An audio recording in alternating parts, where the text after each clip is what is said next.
Morning. Nene Jackie. Pepa ni masiku amene waziya amene yu. Mabanga ukwati dzulo nde mabizi akeyo muzi waso. Nde lerolo ndilongo puma pang'ono, it's just relaxing.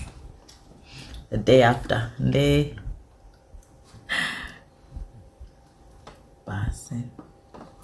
it was nice, it was very nice, and it's amazing how people come together to celebrate such good occasions. And I must say, amalawa andidabwisa mwangu,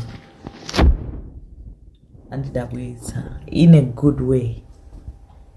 But anonesa chikondi tu, it was really nice.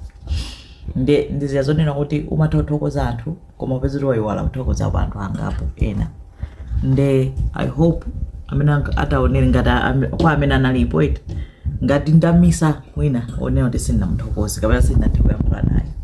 Ndingo kwambiri mwandidalitsa, mwandionetsa chikondi zinali zabwino kwambiri.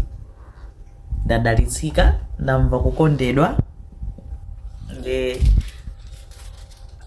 nyimbo yomwe simayembekezera pangopezeka nyimbo ina yake yoti yatentha yapemba yatani inali mwana wanga nchipiki chala sindimaiziwa bwinobwino koma yasanduka nyimbo ya Vadima chipande azimayi anayikomesa kwambiri, and it was beautiful. I think ukwati wanga dzulo unali beyond what I could ever have expected. Unali usangalasa, and I was imagining kuti kandeku kanakhala ku Malawi kanakoma bwanji. It was really nice, and I'm very grateful. Nde all MC MC Jona you know, anthu achongoti akangofika pamalo kusinthiratu pamalo kutentha pamalo kupepa. It was nice.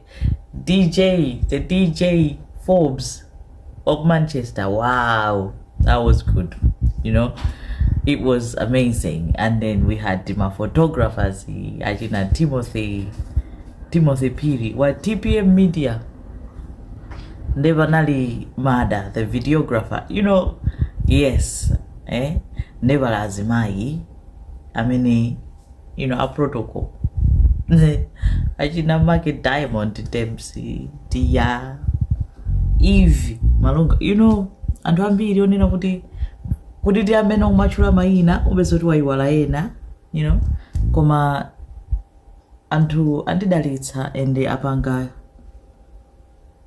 anandipangira ukwati wokongola kwambiri, ukwati wosangalasa, and the memories will live together forever. Ndathokoza kwambiri, I'm very happy. Ndine Mrs. Ryan. Ndine Mrs. Ryan koma yeah, zabwino kwambiri tinasangalala kwambiri. So nkona masiku amene wawa masabata awawa ndakhala ngati ndaso wawo chifukwa chino kuti it's a lot of work kupanga kwatete kupanga kuti zinthu zichite come together. Nde yeah, azungu akuchita kuti amene anabwera kumeneko kuti ukwati umatere atita aonongera experience ya ukwati chifukwa chonena kuti ukwati uliwonse omwe azipita wa chizungu azichita compare. Nde ife timavina mwananga chipiki chala timavina yabaya somone ujana vinidwa ndithu.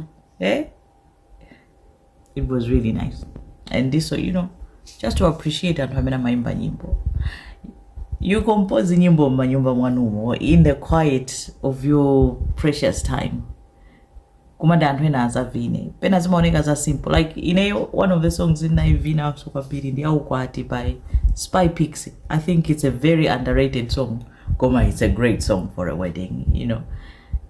I appreciate anthu amene amaimba nyimbo zija zimatidalisa, timazivina, timanjoya, timasangalala. Tavinisato anthu azungu avina, you know, anthu feta vina nafe sakuda tavina tasangalala. Ndinasirira mwazizi woti umalakalaka uli kwanu abale yako kuvina nawo kusangalala nawo zamango chileko sometimes nakasi ndi moyo tili kutali. koma ndinadalitsika ndipo ndinasangalala kwambiri and ndinothokoza kwambiri kwa anthu onse amene anatenga mbali kuthandiza, kwa anthu onse amene anabwera kuzasangalala nafe, you know. It was beautiful and it was a momentous occasion. And I'm very happy zikomo kwambiri kwa amene anabwera. It was beautiful. Well, ndikuoneka bwa, do I look like a missus? That's it. No, it was beautiful, and I pray once is one of the things in my career and the and chiri chose mafuneka kuchika manja mwambuye and nazisiya zose manja mwambuye, not just tsiku limodzi lokhala la upate koma every single day of our lives kuti uzikhala moyo otsogoleredwa ndi ambuye chifukwa padoka as human beings sitipambana, padoka sitipatali, but I have faith nde izo zadutsa zithunzi sitiponya tizapereka kwinako mundiwaze masako angapo ningokuma kena kuti pitirize yomwe ija ma video nkhani kucheza. Have a good weekend.